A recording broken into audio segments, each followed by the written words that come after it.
Welcome back. We want to get right to our next guest because there's lots to talk about. Arne Sorenson is the CEO and president of Marriott. Arne, it's great to see you. Thank you. Good to see you. Good Welcome to Davos. I know this is not your first rodeo. It's the 10th, I think, actually. 10th, so wow. Which sort of snuck up on me. I thought, oh my goodness, I've been coming 10 years already. But wow. It's good to be back. Probably one of the warmer years that you've been here. We were just talking about how much warmer it is today than it usually is. Beautiful this afternoon, but it was cold last night. That it was. It goes down here at night.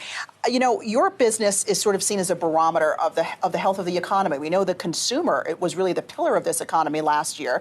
Many are betting they will be this year as well. In terms of bookings, demand for your properties, where do you see the consumer here early in 2020? We describe it as steady. Now, of course, it sort of depends on your perspective. If it's an American question, in the first instance, where we're about 65% of our business, we describe it as steady. So it's growing modestly year over year. The American consumer is healthy.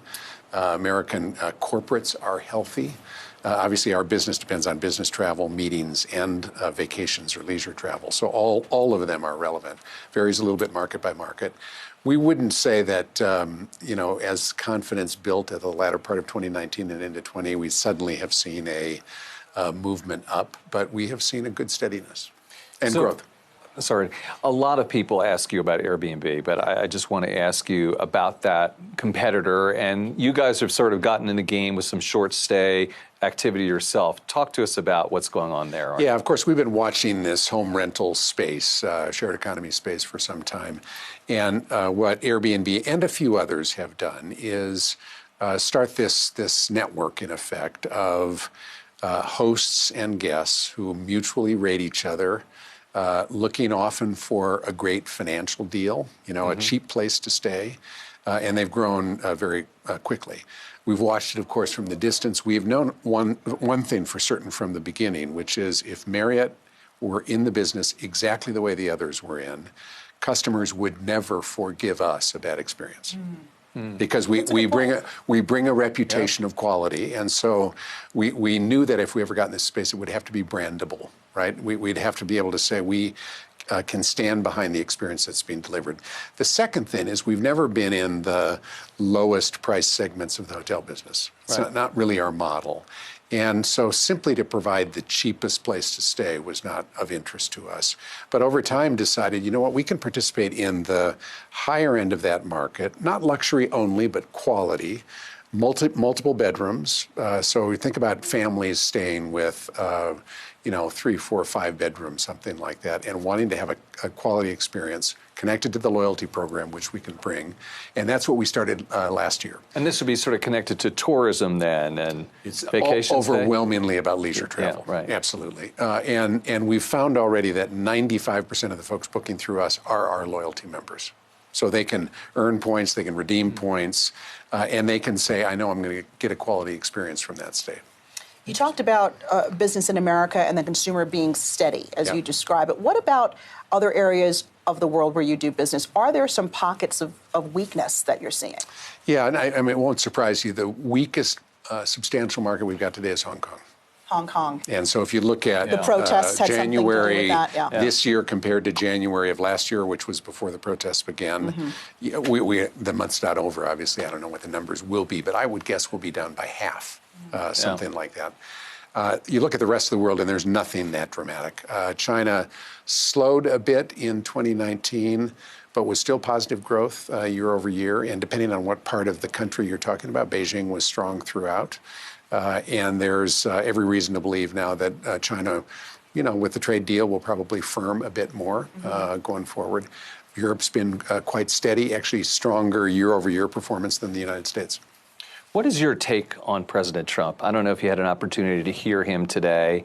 I'm curious what you thought about his remarks, if you did. Yeah. And then what about his policies and how have they impacted your business? Yeah.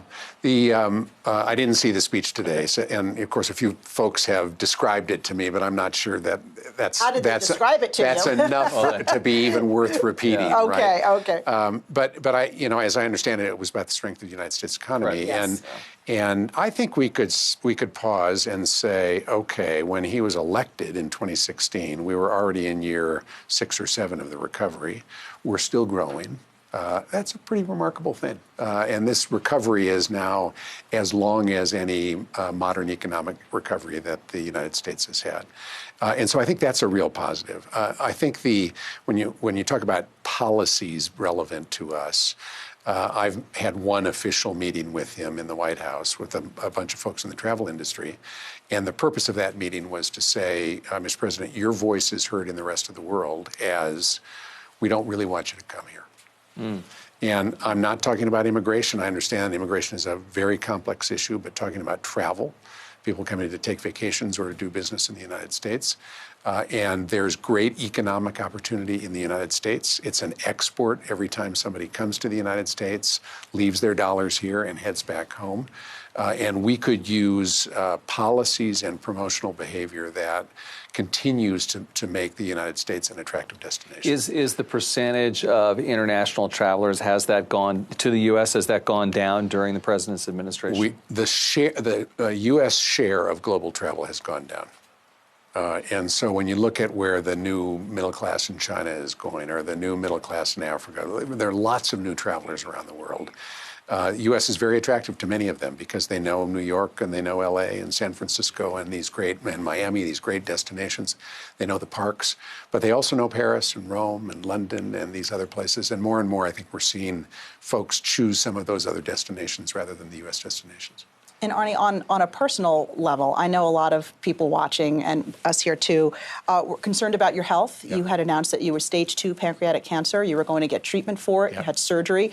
You look great. You're here in Davos. Give us an update on how are things? Well, I feel great. And it's of course, it was a literally breathtaking diagnosis when it first came in. But from the get-go, they said, we're going to do chemo and radiation and then surgery and then chemo again.